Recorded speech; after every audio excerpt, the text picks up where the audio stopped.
gentlemen, boys and girls, main event video presents the weirdest assortment of vehicles you'll ever see. These are the Street Freaks. We're going to take you on a wild ride all over the country. From Monster Truck Weekend, the Street Machine and Hot Rod events, to Daytona Beach's famous Bike Week.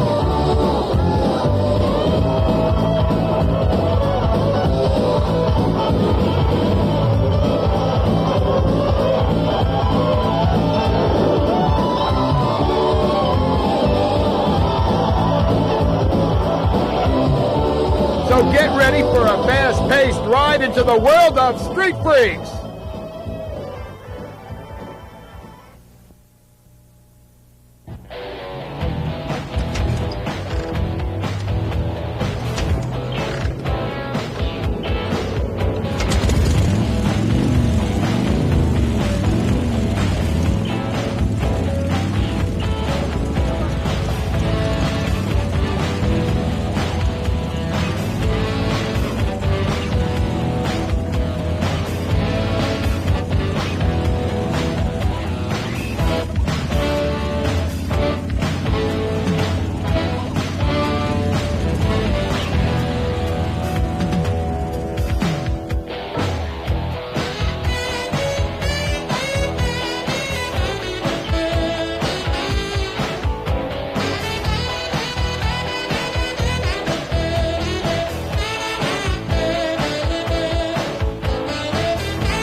No one knows when it began, but over 10 years later, a phenomenon called Bike Week happens every first week in March. The lure, of course, is the motorcycle races at the Daytona 500 Speedway. But the magic is the gathering of over 150,000 motorcyclists from all over the world into this tiny beach resort town. The races continue all week long, but the action is really downtown.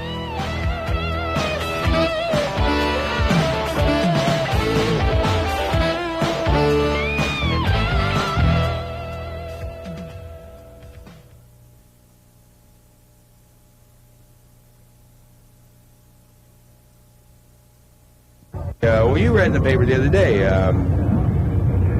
just greasy, nasty, dirty, slimy bikers.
What am I doing here? I'm here every year, and I love the show. I love it. I love the bikers. I love everything.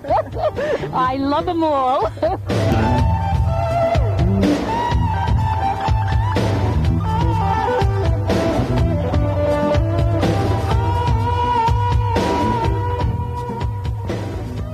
Well, I only came last night over the bridge, over the new bridge. It's a long ride over the Atlantic.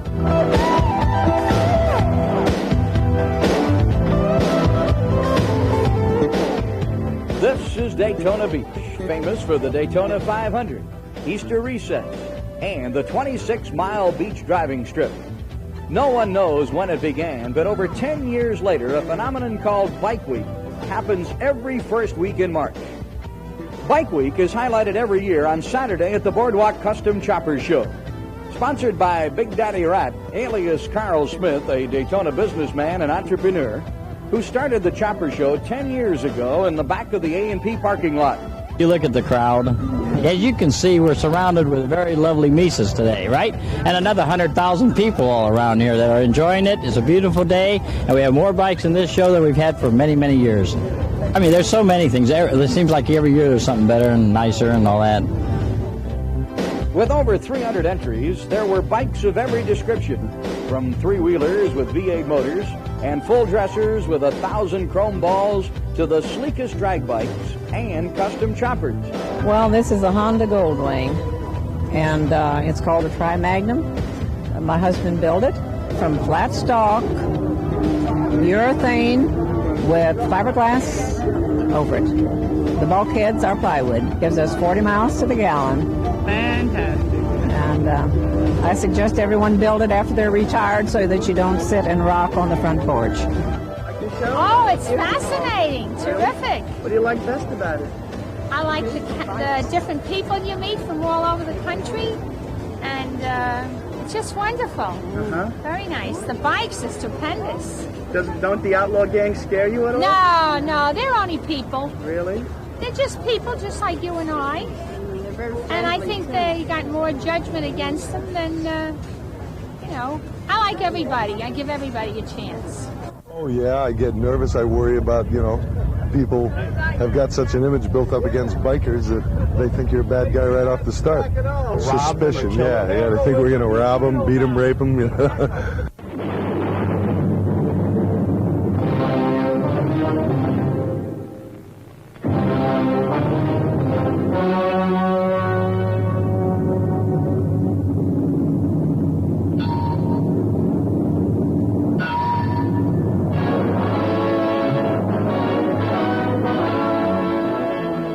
The amount of people that see the one officer issuing the citation after the fact, they don't see what goes on before the fact, so they can't say why the officer is issuing the citation. That may give a negative attitude. Police brutality. No. Police brutality. No. We use discretion in who we arrest. Please don't arrest me. I'm a good girl. Did you pay your bribe today? I did. You didn't pay me. We don't do anything motorcycle week that we don't do all year long. It's the same all year long. If there's a violation to be made, we make it. Our primary responsibility on the beach is the safety of the pedestrians and the bathers. A whole lot better. How were the police treating you this year? A whole lot better. A whole lot better. Yeah, well, last year they were better than they were the year before. 3 years ago they were real rough. But the past 2 years they've changed tremendously. The dealings that I've had with them and seen and all. Were you ever arrested? No, never been arrested and never had a ticket. So, do those police harass you at all? Yeah, they harassed us a lot. We were arrested like 3 times. For what? Well, we had open container on the beach 3 times. We have the bikes come into the city. It's a beautiful city. We enjoy seeing new people, and I enjoy talking to new people, and I'm sure that all police officers in the city of Daytona Beach feel the same way.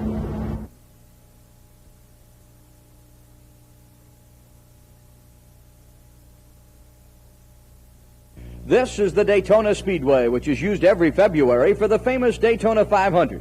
The Enduro is a riding event for skill and balance. The rider takes his bike over an obstacle course for time. It's a very colorful activity and draws many spectators. The motocross is a dirt bike race where riders continuously race around sudden turns and over hills.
you're looking over a sea of colors. A multi-million-dollar collection of street iron. These are street machines. Modified, radically altered Detroit metal. Absolutely no two alike. Each one an expression of the owner's personality. These street buffs come together once a year in the Midwest for a national gathering of street machiners. It's a weekend of fun and excitement, of street cruising and perusing, comparing notes and reuniting old friendships. For them, it's the biggest weekend of their lives. The Rat Pack Car Club from Dayton, Ohio prepare their machines all year long for this one event. Here's Pat Crafton, car painter and leader of the pack. Everybody builds a car all year for this one thing. We've been every one of them since 1977, the first one they had. There was 3 of us came up that year. And I think they had 1,300. The next year they had 2,500, and I think we brought about, I think there was about 8 of us that year. But it's a lot of fun.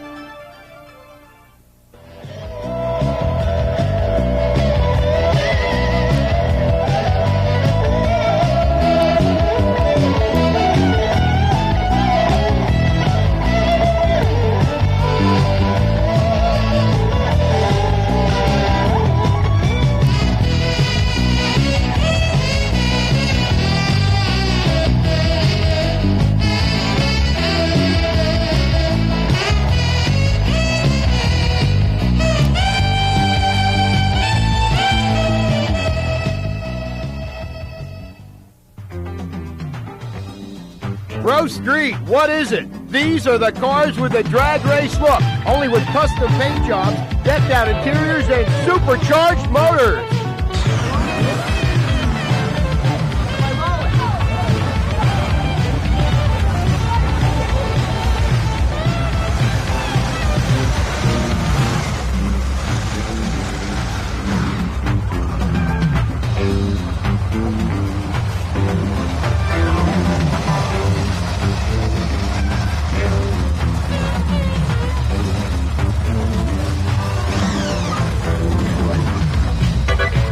The winding of the blower drive, the open headers, the display of chrome and candy apple paint jobs is a mind-boggling display of sight and sound.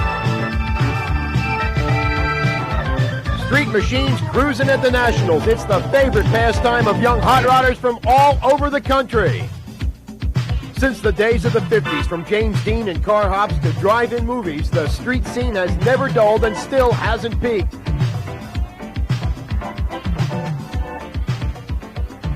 This, boys and girls, is the Pro Street Experience.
Exciting and colorful American phenomenon, the Street Machine Cruising Experience.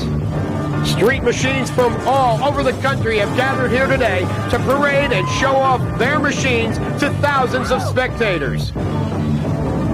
This is not just a car show, it's a street machine convention. Every kind of street iron imaginable is here. Pro Street, muscle cars, lowriders, superchargers, and thousands of other examples of the owner's creativity. Personalities on wheels, wild paint schemes, graphics, vivid colors. Doing it on the streets, it's Cruisin' USA.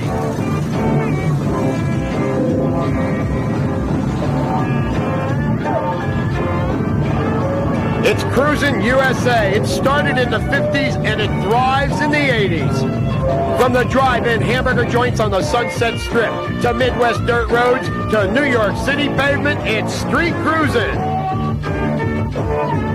Every car different. Every car unique. Every car a knockout. It's show-stopping time. These guys work all year long for just one thing and one thing only, getting their car ready for the street machine experience.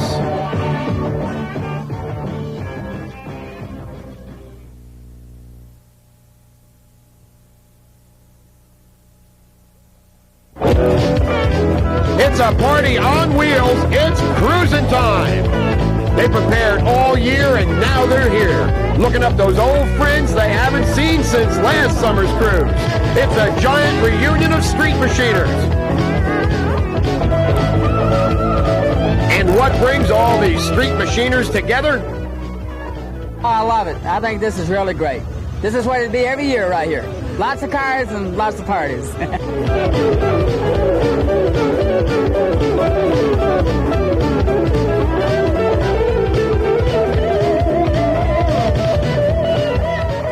I think it's a wild event, really. It's an enjoyable time. Everybody's having a good time.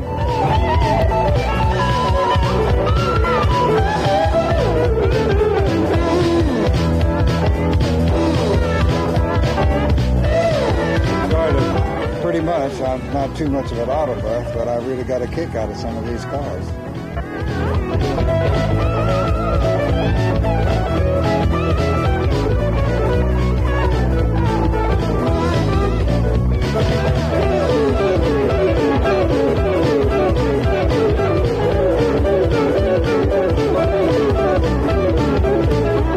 What's nice about it is they let you get crazy at night, do your thing for a little while, and then go home, go sleep.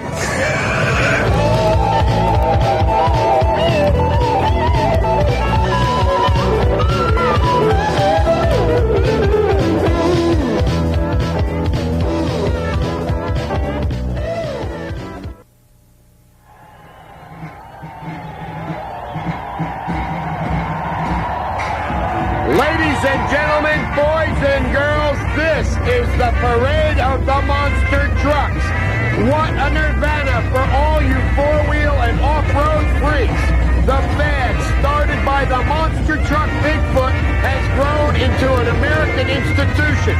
What you are seeing is the largest collection of four-wheel drive monster trucks ever. Look at them, Chevys, Fords, imports, even a four-wheel drive monster Camaro here on display.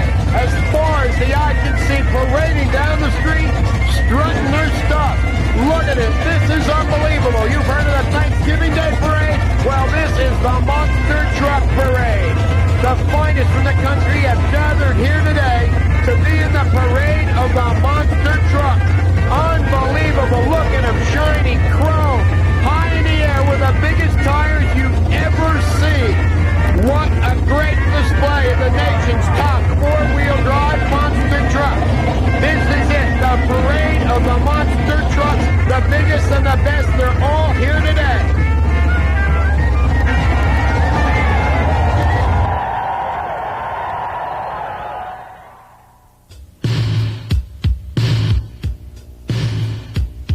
It's called the Mud Bog. 20 feet wide, 300 foot long. It's a big hole filled with mud. And all sorts of strange vehicles come out and try to get through it. Four-wheel drive, this is your nirvana. The test, the real test of man and machine. Now that's horsepower. The object to get to the end, 300 foot away, any way you can. Some of the most unusual vehicles you'll ever see, trying to get to the end or stuck in the middle. All sorts of vehicles compete. Pickups, four-wheel drive, Blazers and Broncos, Jeeps, and even a collection of dirty young men. They're all trying to conquer the bog.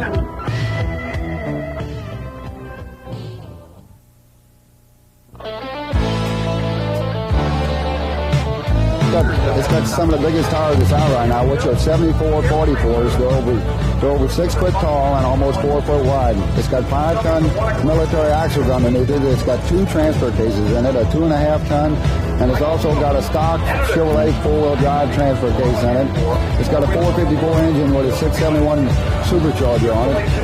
And Bob and I was talking the other night, and we was discussing where is this going to stop at.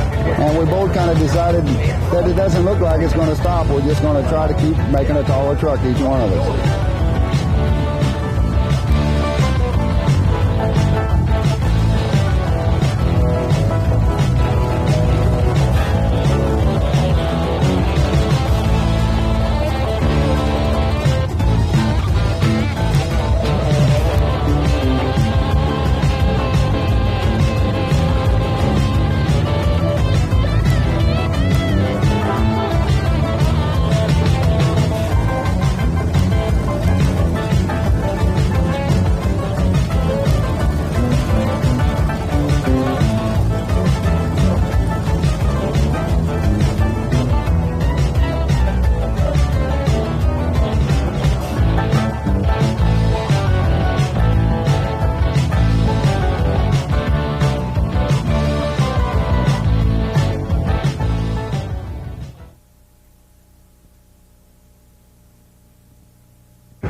One of the newest things to do on the four-wheel drive circuit these days is called the obstacle course. It's a track designed to test man and machine, a series of obstacles.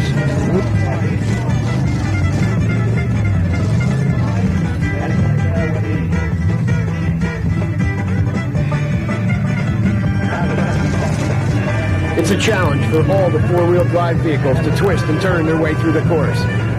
It's a man-made course made of hills, water holes, and a lot of mud.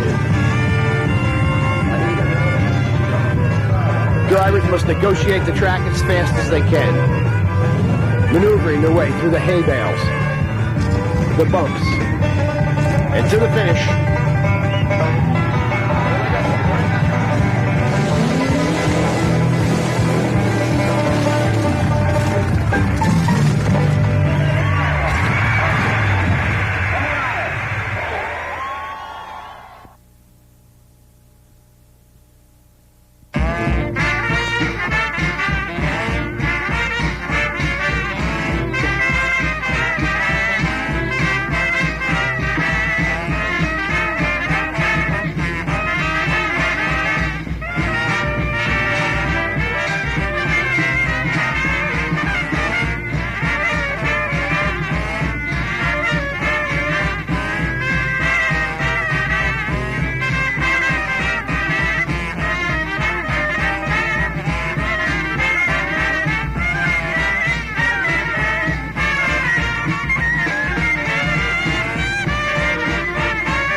So many cars, we got to turn away at the gate. Or we going to have to do that. How many cars do you have out there?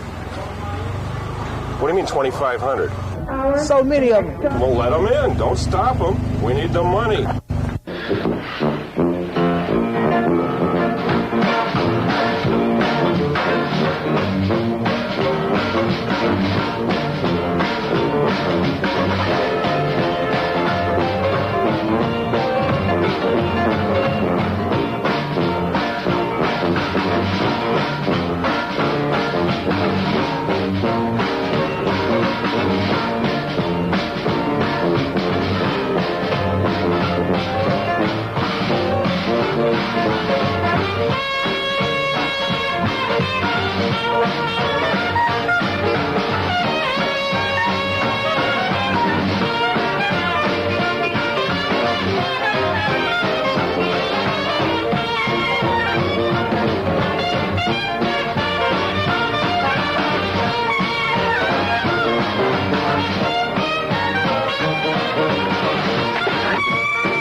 The spirit of street rotting is very predominant with lovers of these fine automobiles. The Nationals is more than just a car show. It's a gathering of people and machines, a romantic involvement with antique cars modified with the state-of-art components. Our grandparents drove these types of cars decades ago, but I'm sure they never saw supercharged blowers, candy apple red paint jobs, dropped front ends, chopped tops, flame fenders, and a multitude of knickknacks which make up a street rod. What exactly is a street rod? A street rod, which is also referred to as a hot rod, is any pre-1948 car that's been altered to the individual taste of the builder. Absolutely no two cars are alike. A builder can add or take away any element in completing the desired product. He can reshape, restyle, or simply restore Detroit's original body style. What he's actually building is his own personality on wheels. In a sense, he is what he drives. Most important, they are not merely show cars, because street rods are built to be driven, and driven regularly. After all, that's the fun part. The fairgrounds were packed to capacity on Friday. Riders from all over the country converged into Cleveland for the long-awaited event. More cars entered this year than last, and it was hard to pin down the exact number as rods poured in all weekend long.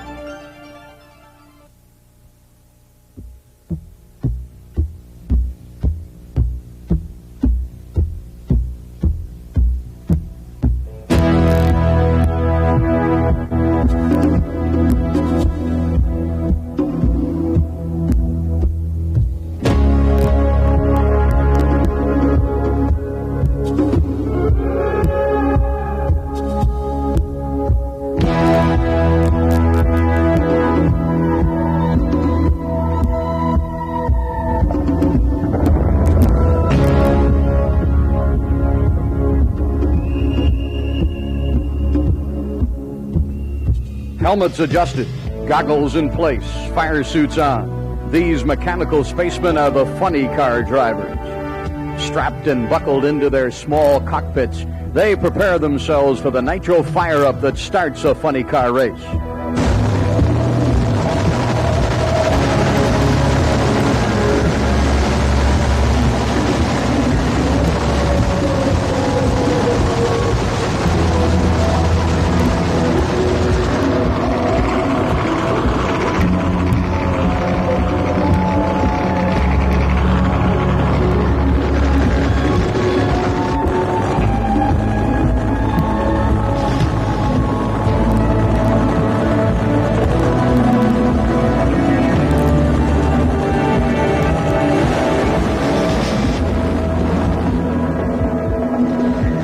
Cars through the water traps to moisten the rear tires. They get ready for the burnout.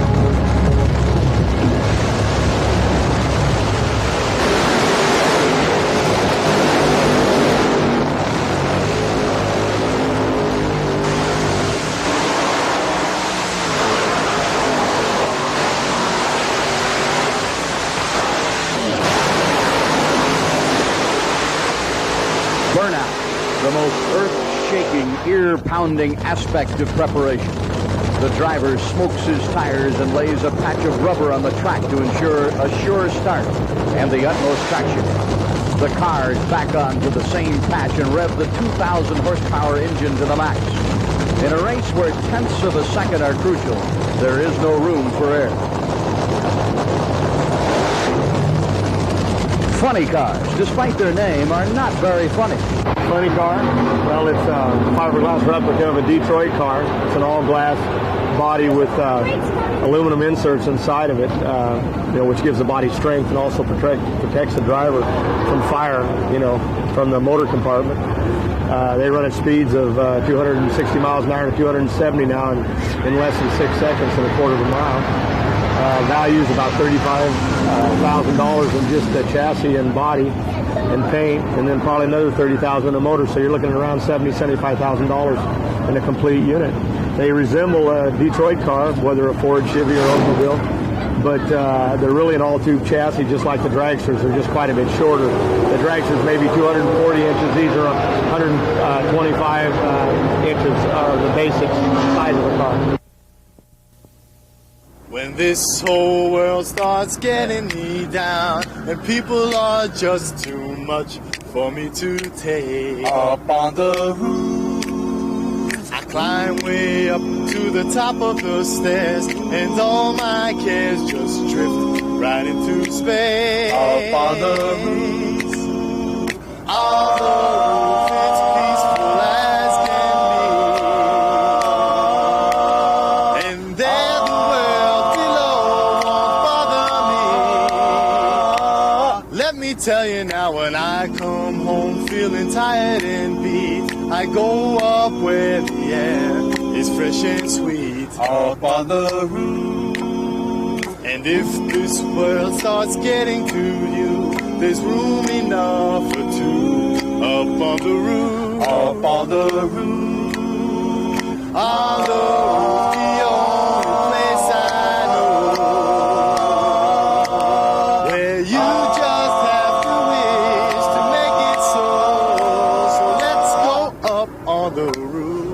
on the roof. When the sun beats down and burns the tar from all the roof, and your shoes get so hot you wish your tired feet were fireproof. Under the boardwalk, down by the sea,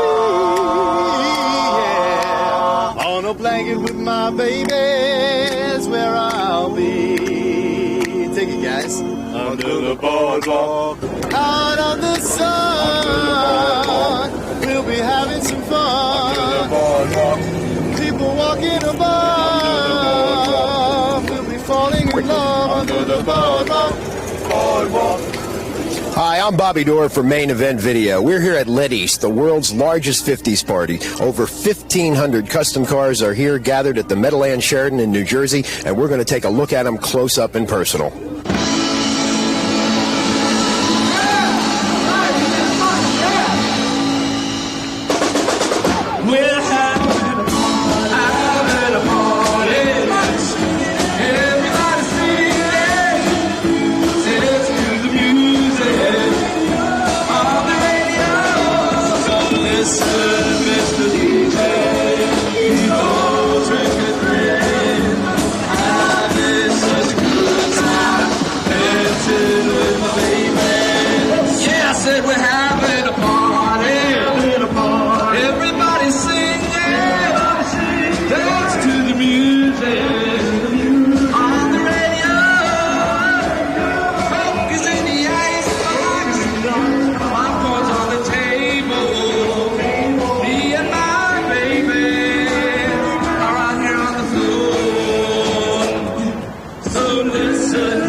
Welcome to the 5th annual Lead East. That's lead, the element that the body men in the 40s and 50s used before the advent of fiberglass and Bondo.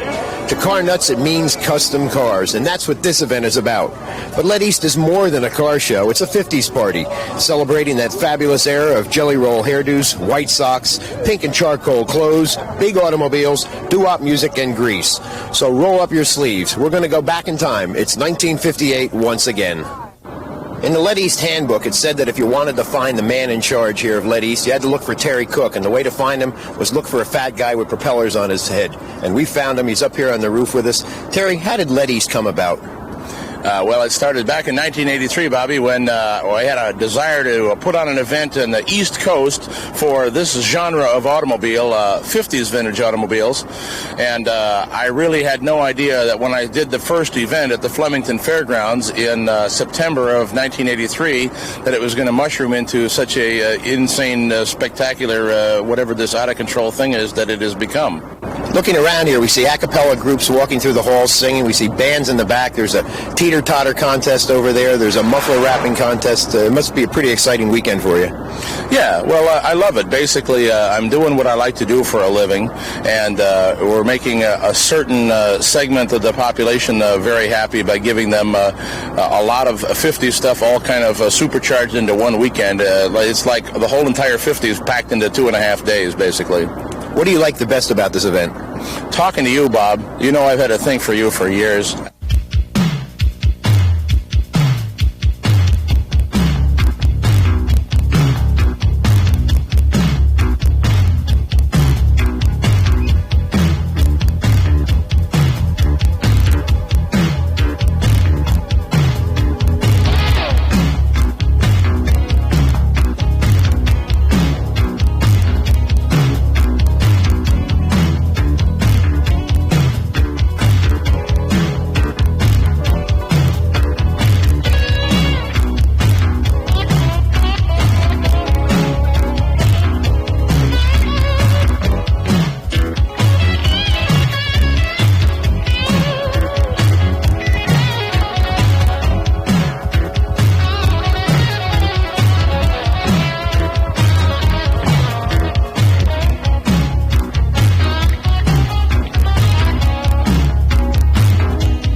Terry, what exactly is a lead sled? Well, it's a slang term referring to this genre of automobile. Back in the 40s and the 50s, before Bondo and fiberglass were invented, body men used lead to fill in the seams. Consequently, lead and sled rhyme together, and it's a generic term that means a car that's been chopped or has been smoothed or rounded or rolled or lowered, with fender skirts and a plaque that drags against the pavement when you drive along. It's low and slow is the way to go. It's not like jack the car up and spin the tires. It's a whole different direction in terms of automotive enthusiasm.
Here at Lit East, I'm taking a ride in one of the most unusual cars of the whole show.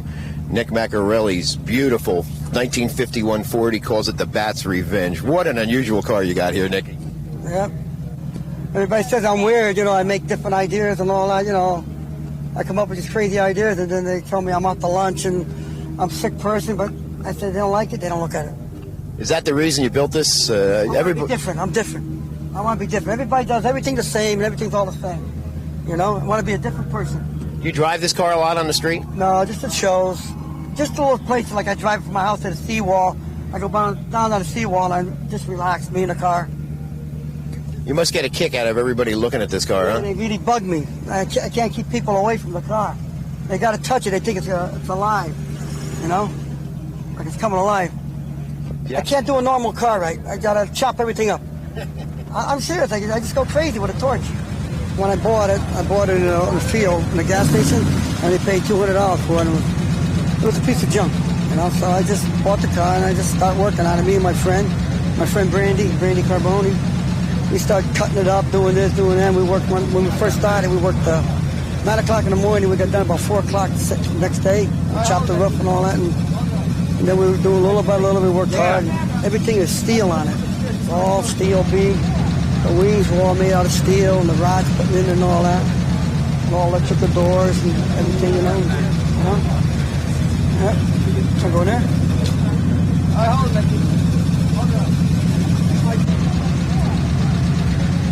Do you think anybody out there is looking at this car and saying, boy, I'd like to build something like that and I'll be back with one next year? Well, I give them credit. They got the brains up here. It's all not muscle, it's up the brains.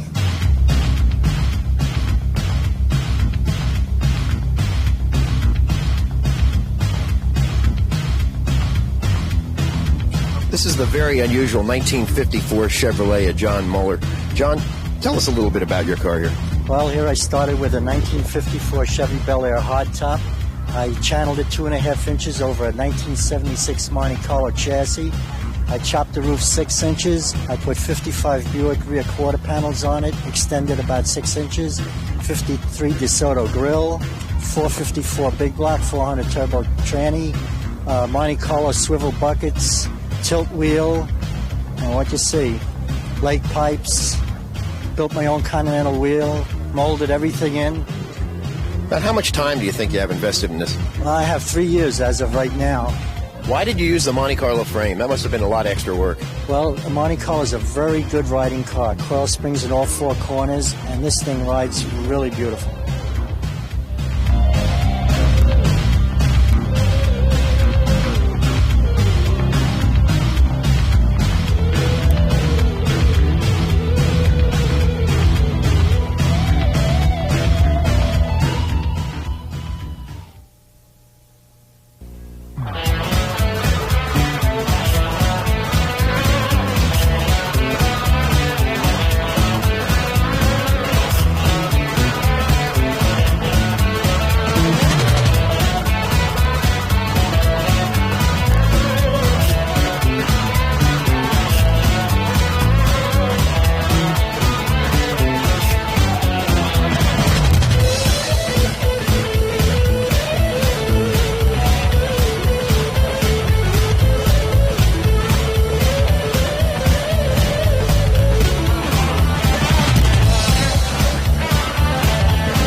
at Lead East, you're going to see a lot of vehicles like this Wild Chop pickup truck behind me, equipped with a GMC supercharger, or blower as the street machine crowd calls it.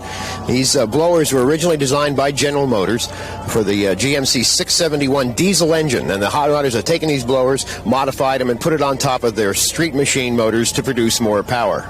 Now, like this truck, you've seen it, it's pretty wild, but take a look at what's coming down the road right now.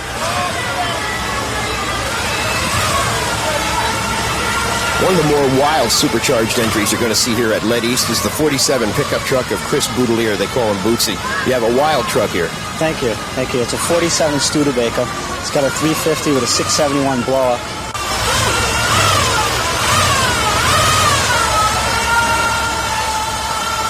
It's a Oldsmobile transaction in the rear. The top's been chopped and the steering wheel's moved to the right-hand side.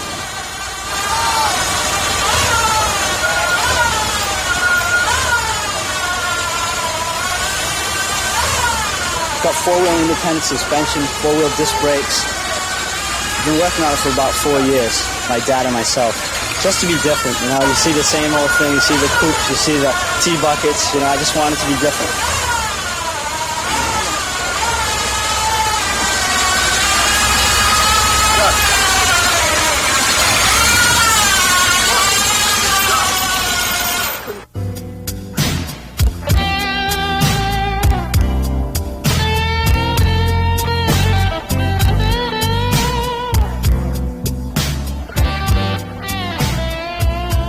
You know, you work all year for these 3 days. It's a shame they go by so fast. You want it to last forever. You want it to last because it reminds you of a time in our lives when everything seemed right. When you didn't get mugged walking through the park, and when you could buy a good, new American car for under $3,000, not some rice burner for $9 grand.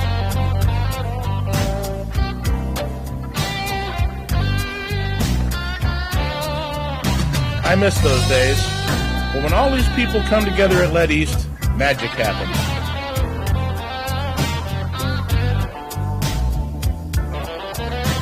You know, there's a spirit of camaraderie and friendship here, as if this annual get-together is more like a big family reunion.